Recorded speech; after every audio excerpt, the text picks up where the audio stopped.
It's my pleasure. Are you able to hear me okay? Yes. Okay, beautiful. So, as you said, my name is Ashley Wilk. I am a primary care family medicine physician for BayCare Medical Group over in Winter Haven, Florida. So, I actually work with the family medicine residency program that is affiliated with both BayCare and with Florida State University. So, a lot of good teaching and interaction with our learners here, but we also have a great patient population that we serve. So today's topic is something that we really reinforce the importance of, not only to our patients, but to our residents, because they're in kind of a sleep deprived time of their life as well. So today we're going to kind of chat a little bit about the effects of sleep and how it impacts your health. So some of our goals are going to be to understand why we need sleep and really what it does for our bodies.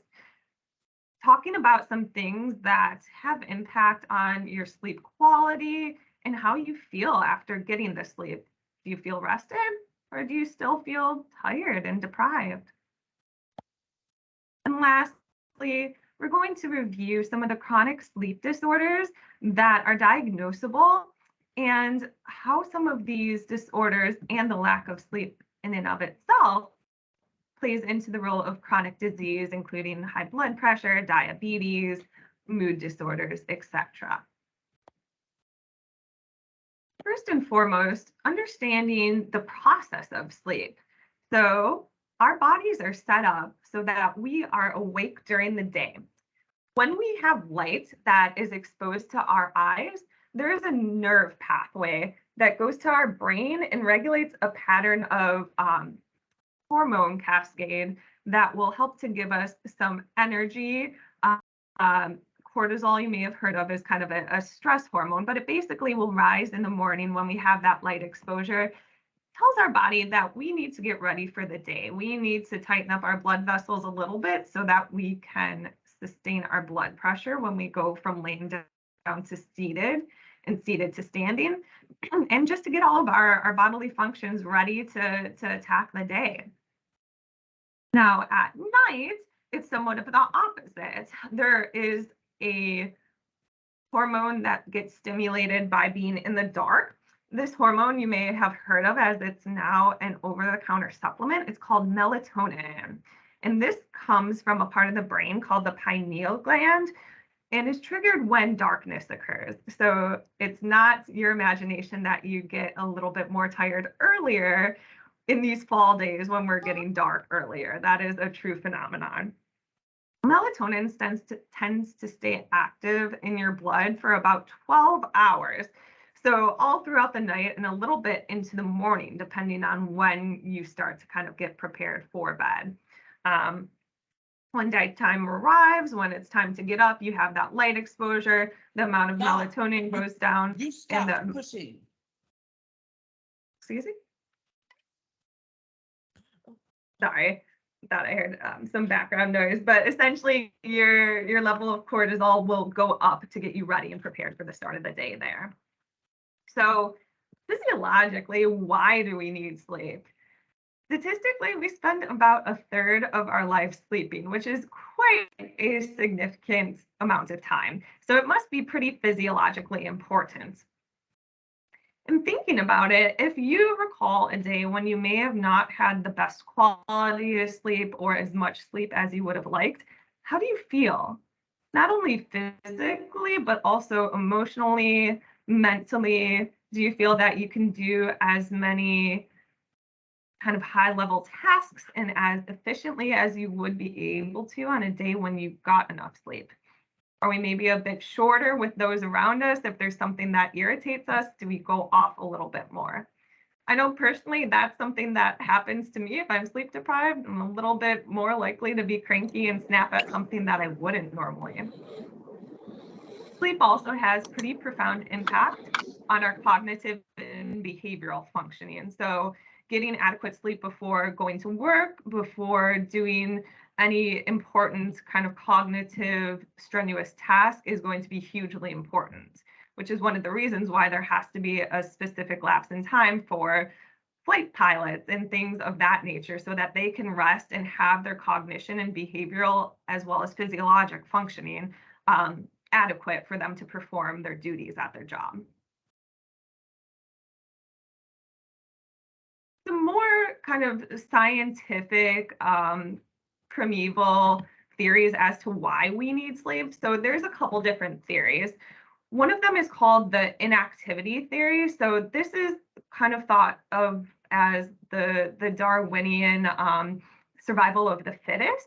So typically in nighttime, when there is very little light, we would be more at risk of being attacked by our predators. We would be less efficient in our resource gathering if we were to work to gather foods and resources. It would be less efficient. So taking this time to be more inactive could be favorable to survival overall. On a similar note, the theory of energy conservation, we need to conserve some of our energy. So especially occurs when there are areas or times in a living being's life when food or energy resources may be limited. So when we go to sleep, we reduce our energy demands and our energy spending. So typically your heart rate will go down, the amount of calories that you're burning will go down, our bodies function to kind of rest and restore and just kind of work on the back burner, so to speak.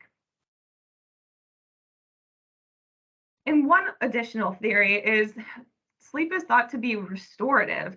There's something that occurs during sleep that helps us to both repair anything that is going wrong in the body, helps with our immune system. You might notice that if you are low on sleep or go a couple of days without getting adequate sleep, you might be more likely to get sick.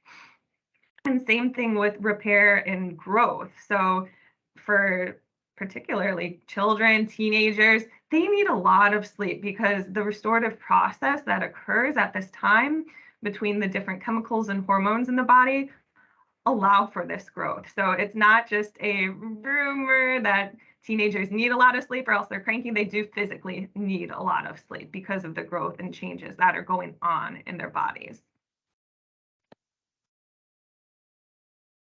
Another way that we can learn more about why sleep is necessary is to dive into some of the effects of having sleep deprivation. So sleep deprivation, unfortunately, is really, really common. A solid majority of people in the United States, when polled, will say that at one point or another, they have been significantly sleep deprived. In terms of how many hours of sleep that we need, it varies. So as I mentioned just a moment ago, teenagers tend to need the most sleep as well as newborns. So that's when there's a lot of growth occurring, a lot of cognitive development. They are going to require the most sleep, usually upwards of 9 hours. For the average adult, the required amount of sleep tends to be somewhere between 7 and 9 hours nightly. It does vary a bit person to person, but that is kind of the roundabout area where you'd like to at least have the amount of time dedicated to sleep. Why do we get sleep deprived? Well, we're busy. A lot of times we don't have the time to sleep. Our schedules are booked end to end, and there's just too many things in the day to get done. So we literally run out of the number of hours that we have to sleep. Sometimes when we do have time to sleep, our minds will keep us up at night. I don't know if you're anything like me. Sometimes right before going to bed, you go through the Rolodex of things I have to do or things that, went right or wrong throughout the day. So sometimes these stressors can keep us awake. It kind of stimulates us. Or when we're in bed alone with our thoughts, sometimes underlying mood issues like anxiety, depression, worries tend to kind of make themselves more known because there's not that distraction that you have during the daytime. So this can lead to a lapse in starting your sleep period and ultimately lead to sleep deprivation. And some medical conditions also are associated with nighttime awakenings. So even though an individual might be able to fall asleep, they're not able to stay asleep adequately. A couple of these conditions that we'll dive into a bit further in the upcoming slides are obstructive sleep apnea. And another notable one that occurs to both males and females is urinary urgency. So some individuals wake up quite a few number of times at night to use the restroom. So this can be very disturbing to the quality of sleep that the patient is getting and how well rested they feel the next day. Some additional causes that may or may not be within an individual's control is a non-traditional work schedule. So it's perfect to say that our bodies are in tune with the sunlight and when it gets dark out.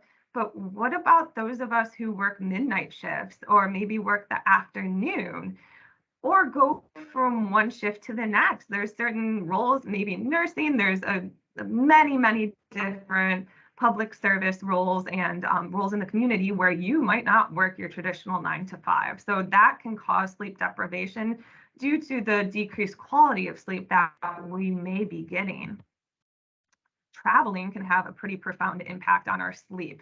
Going from one time zone to another is really difficult for our body to adjust to. And depending on which way you're traveling, it can either really put you behind or just put you off in when you feel like is your time to sleep and your time to be awake and function. And lastly, some of the medical conditions and sleep disorders, such as obstructive sleep apnea, gastroesophageal reflux, or heartburn,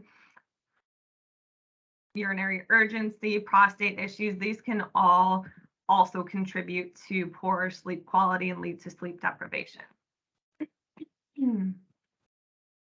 How do you know if we're having too little sleep? Probably first and foremost, we feel tired. You know when you feel tired, just kind of out of it, not quite there as much as you would like to be emotionally and mentally. One of the big things that can become dangerous, but is a pretty telltale sign of being behind on sleep, is feeling sleepy when you drive. So driving can be a little bit monotonous, especially if we have a longer commute. It may be at the very start or the very end of our day, and we might kind of nod off while we're driving or are at a stoplight. Noticing these things may indicate, am I a bit sleep deprived? Not having energy in general. Now, this is a common complaint that we see for patients in our office. I just feel fatigue is the term that will come in with. That's the chief complaint, fatigue. I just don't have as much energy as I used to. I just feel tired all the time. Feel not so motivated to go out and do things. I just don't have the energy. And this very well may be, at least in part, from too little sleep. And sometimes it's those around us who notice it more than we do, or a little bit sooner than we do, because sleep does have an impact on our mood and the way that we interact with others. Whether or not we intend to, sometimes we can be a bit shorter with those around us.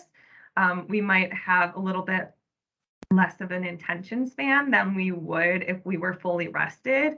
And things that may not bother us or become irritable to us, if we are fully rested, kind of get on our nerves, and we tend to be a little bit shorter with them. So this can have a pretty profound social impact, not only on relationships at home, but also within the workplace and your professional roles. You may have difficulty concentrating. This is both important not only in schooling, but in work. When you are trying to accomplish a specific task and want to do so efficiently, being tired is very detrimental to your progress in doing that. What can happen as a result of this lack of sleep or sleep deprivation? Well, it can most certainly impact your physical health negatively, which we'll dive into a bit in the next slide or two. It can cause some serious accidents and injuries. One of the things that we mentioned was driving while drowsy or sleep deprived driving, that leads to a significant number of accidents. I believe the statistics were upwards of 100,000 accidents reported within the last year, were at least somewhat associated with drowsy driving, so to speak. This leads to injuries, certainly is a financial burden. There's many, many things. And similarly, if somebody is performing a function at their job, it may be a mechanical function where they're running a machine. If something does not go as it should due to that person's sleep deprivation and inability to carry out the task, that can have pretty significant consequences and cause injuries, as well as financial and social stress. And for everyone, no matter what type of role you have, work performance is going to be impacted. So if you can't do your job at the level that you're expected to, that's concerning, and those around you might catch on. If it starts to interfere regularly with your work, it may have financial consequences as well. So it's something that is pretty serious and something that we want to keep in mind as we go from day to day and ensure that we're not subject to these detrimental items that can happen. The good news is there are things that we can do and things that we as individuals have control over. May not have control over our work schedule or the specific work duties that we have assigned, but there are things that we can change within our own time and our own environment to optimize our quality of sleep and really get us to be as adequately prepared for our days and tasks at hand as possible. So this will include a couple of different habits throughout the day, some routines at bedtime, and the sleeping environment. So let's start with some daytime habits. What can we do while we are awake to help promote better sleep come nighttime? And it sounds very, very basic, but healthy eating can go quite a long way. We want people to be able to consume healthy food, nutrients, things that our bodies can really readily use and integrate to give us energy, because that is part of feeling well rested, is having the energy. Exercising on a regular basis not only makes you feel good mood wise and improves your physical health, but it is shown to improve quality of sleep. Those who exercise, maybe not immediately before bedtime, that's one exception I will say, but earlier in the day, will tend to get more restorative sleep at night because they are getting that extra energy out and their body is tired and needs to get that rest and restorative time to heal and get ready for the next day. Daytime napping is a tricky one because if we are tired during the day, of course we want to nap. Our body is telling us you need sleep and you want it now. However, napping can actually lead to poor quality sleep at night, both in terms of being able to fall asleep and in regards to being able to stay asleep. So even though you feel like you might be kind of adding some money back to your sleep account, if you were to think of it as an economical transaction, napping can be detrimental because then we don't fall asleep as efficiently at night, or we're waking up earlier than what our body would ideally prefer. So avoiding daytime napping is actually recommended for overall sleep health. Avoiding alcohol and caffeine at least 4 to 6 hours before bedtime is advisable. So even though alcohol can sometimes have a sedating effect on us, it actually impairs the quality of sleep that you get. So you may feel sleepy, you may fall asleep a little bit sooner. However, the actual biochemical and physiologic sleep, the restoration is not there as it would be without the alcohol present. And not surprisingly, caffeine is a stimulating substance. So if we were to consume that within 4 to 6 hours prior to bedtime, that can hasten our ability to fall asleep at night and decrease our ability to stay asleep throughout the night. So being mindful of the times that we're consuming these items, if we do, is going to be important. Similar to avoiding daytime napping, having a consistent routine is key. So this is something I really emphasize to the pediatric patients and teenagers within the practice, particularly those who get up really early for school and may sleep in on the weekend. To promote stable and good quality sleep, you want to have a normal routine 7 days a week for your sleeping habits. So if you go to bed at 9 o'clock on a Monday and wake up at 6 a.m., ideally this is what you would do on a Friday night into Saturday as well. Because our body really adapts to and gets used to these habits that we perform over and over again. So it's going to help us get into a routine where it just feels natural for us to go to bed at a certain time, stay asleep, and then wake up that next morning at a certain time. Speaking of eating healthy, just a very brief overview of some of the things that we can do and focus on just in our day-to-day life. You do not have to be a registered dietitian to make some of these changes, but to integrate some healthier options into your diet, balancing what we call the macronutrients, or the big three of carbohydrates, proteins, and fats in our diet. If you want to eat healthier in general, one recommendation is when you have a meal, at least half of your plate should be veggies. That really ensures that you're getting the vitamins, nutrients, and fiber that come from vegetables, and you may not be overeating on some of the more calorically rich or maybe less nutrient dense foods. If you have a craving for sweetness, fruit can sometimes really be satisfactory for that, especially when it's in season. I know when strawberries are in season down here in Florida, they are absolutely delicious and can kind of help cut off that craving that you have, maybe to reach for the candy or go to the vending machine. Choosing whole grains over simple carbohydrates, so some more fiber-rich breads, the whole wheat breads, as opposed to white and processed breads, tends to keep us more satiated or feel fuller longer, so that we're not repetitively eating and having those ups and downs of our blood sugar as well. Calcium-rich foods are important for both men and women, as well as lean protein. That's going to give us energy. It's something that stays with us for a number of hours after consuming the meal. And then overall, ensuring that we're balancing this nutrition with some good physical activity. Water is also another thing that a lot of us probably underutilize. It is incredible how big of an impact being dehydrated can have on your overall energy. Some patients that just feel kind of funky or fatigued or just kind of not up to snuff, they may be really dehydrated. And speaking to them, maybe they have a cup or two of water per day. That's unfortunately really not enough. We want to be replacing some of these caffeinated or sugary drinks with water.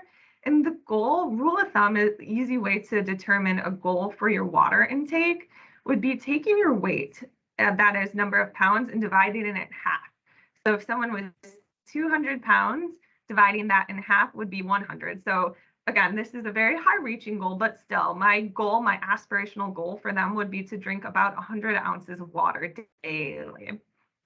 Now, even just working towards that or replacing some of these sugary beverages with 1 or 2 glasses of water per day can be beneficial, but the more you can add on, especially in the Florida heat and humidity in the summer, is hugely important, because we do lose a lot of our body water without actually knowing it. We may not be perspiring, but we lose small amounts of it. So restoring that and giving our bodies the water that it needs to run effectively is hugely important.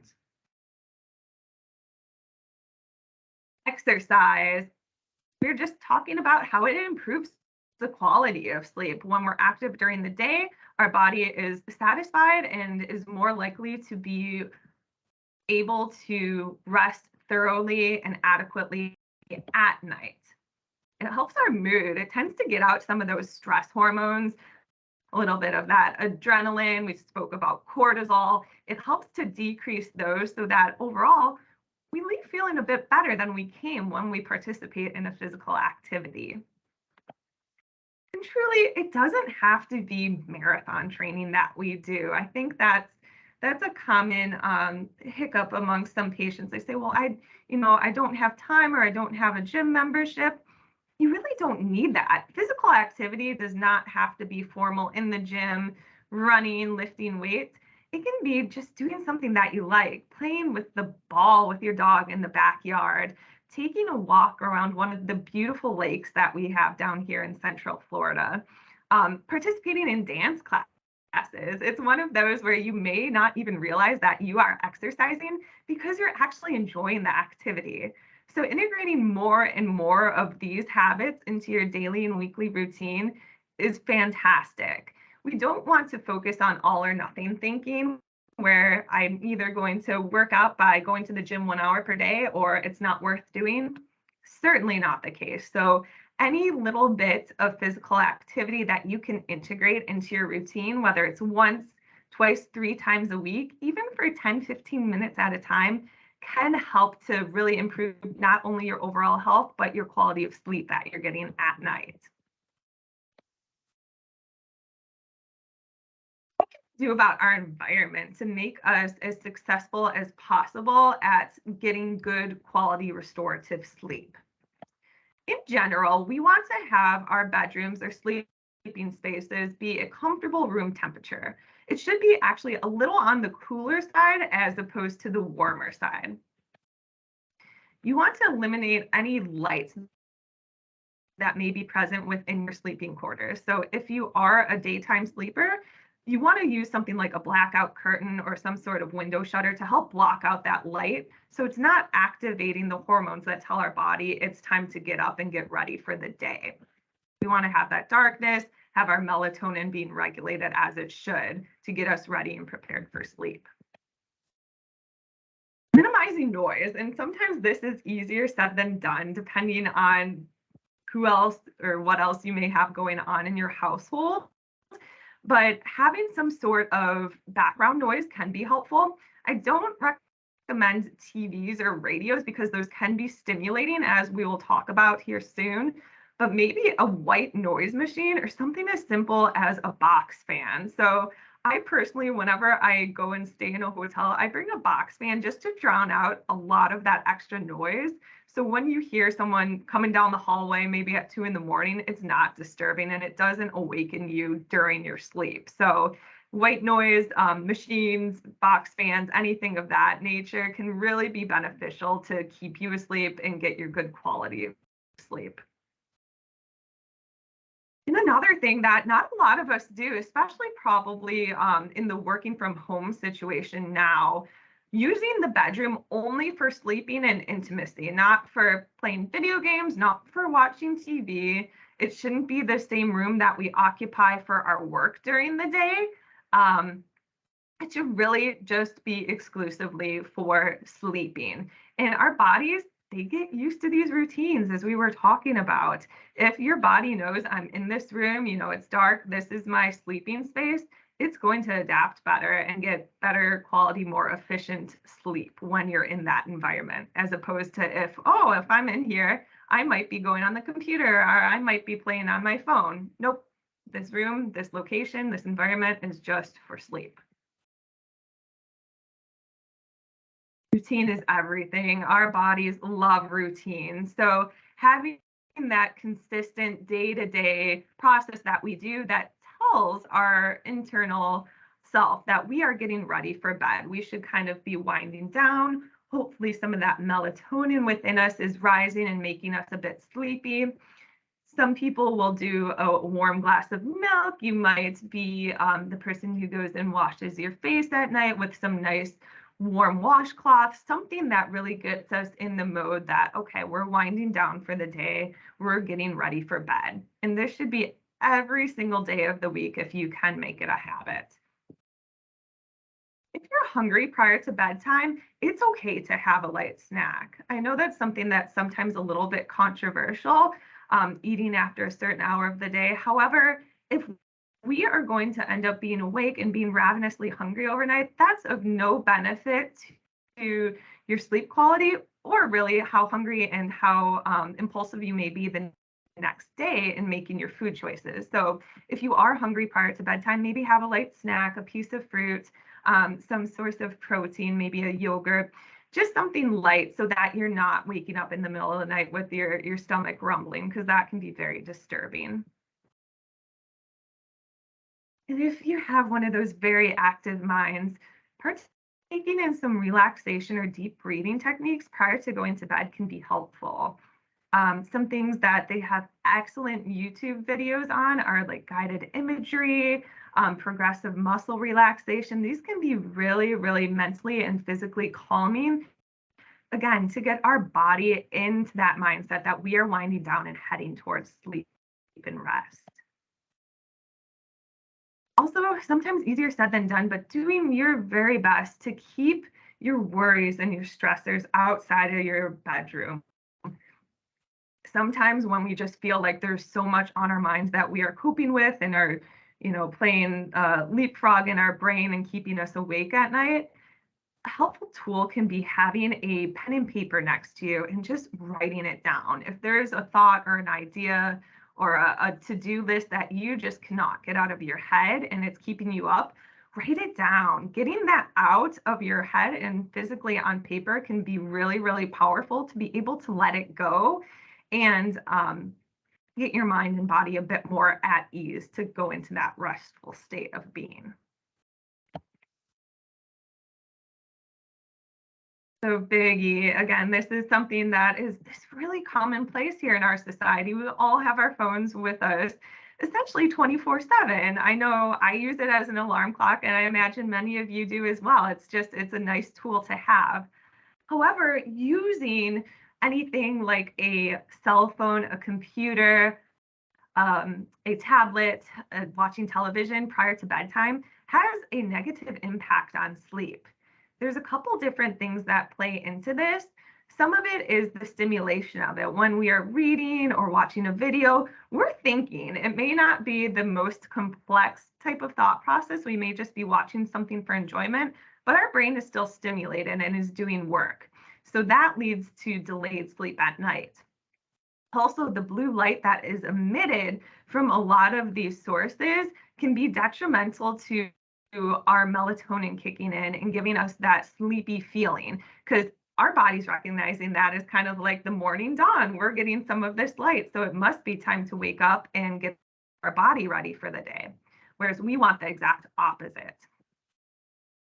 If possible, I absolutely recommend kind of having a wind down time with any electronic devices prior to bed. If you can do it within a half hour, an hour would be even better prior to bedtime. Avoiding the TV, our phones, etc., is going to be really beneficial to help you get to sleep efficiently. And I do recommend, if at all possible, don't have a television in your bedroom and minimize, if at all, using cell phones or other screen devices in your bedroom prior to getting into bed, and certainly not while you're laying in bed, because it sends mixed messages to your brain in terms of what we're working to do. Dr. Wilkin, if I could pause you for just a second. We only have about 5 minutes left till this call is over, and I thought maybe we could see if there's a couple of questions that people have, or maybe you can give a nice summary of some of like those really important factors. So if anyone has a question, you want to write it into the chat, I will. I'll ask Dr. Wilkes, but if you can kind of give us some of your hot big things that you want to make sure everyone walks away with. Absolutely. If you don't mind, I'm going to jump ahead a couple of slides here. We spoke very briefly about some of the drowsy driving, but just the impact that sleep can have on health, not only physical, but mental as well. And the lack of sleep contributing to many medical conditions. So coronary artery disease or heart disease is going to be, you're going to be at higher risk for that if you're sleep deprived. Same with things that are related to our blood sugar, like diabetes. We tend to have an increased sense of hunger when we are sleep deprived, as opposed to when we are awake and getting a good normal routine with adequate sleep at night. And then some things that you may want to address with your physician if you feel like you are consistently getting poor quality sleep despite doing all of these things we spoke about. there could be something medically going on. For example, you may have insomnia with the trouble falling asleep or staying asleep, or something like obstructive sleep apnea, where our body and our brain actually stops breathing for a moment while we're asleep, and it interrupts the quality of our sleep. So these are things that you would absolutely want to bring up, or at least start talking to your doctor about. There are some easy screening tools that they can use. Some of these are in the next slides here. Could I have sleep apnea? Doctor can administer some really easy questionnaires that assess your risk. And it can be diagnosed with something as simple as a home test called a home sleep study, where you essentially wear a little device on you with an oxygen meter, and it detects if your oxygen levels dip during the night, or if you do stop breathing. So it's really helpful, and there are treatments available, which is fantastic. And the key points overall: clearly sleep and lack thereof have profound impacts on our sleep and overall well-being. There are things that are within our power we can do to help improve our sleep, whether it be modifying our environment, our routine, etc. Having medical conditions can impact our sleep as well. And if we think that we may have a sleep disorder, if we're consistently not getting good quality of sleep, it's something that you should absolutely speak with your doctor about and look into further, because there are effective treatments available that can help you feel better and just be able to function better overall. So those are just my tying up points here. Do you see there's a big difference in sleep changes as we get older? Yes, there is. And that has to do with the different lengths of time that we stay in the stages of sleep. We didn't get into the specific stages or cycles of sleep, but that changes with aging. So it does happen that we tend to get a bit less of the restorative sleep as we age. And more elderly patients will sometimes have trouble with that. It's another reason why they're feeling a little bit more fatigued or may not feel as well rested at the end of the night. That's absolutely true. And then what about the impact of waking up multiple times during the night? How does that impact? If I'm trying to get that 7 to 8, does that mean that break, causes me not to get that? Right.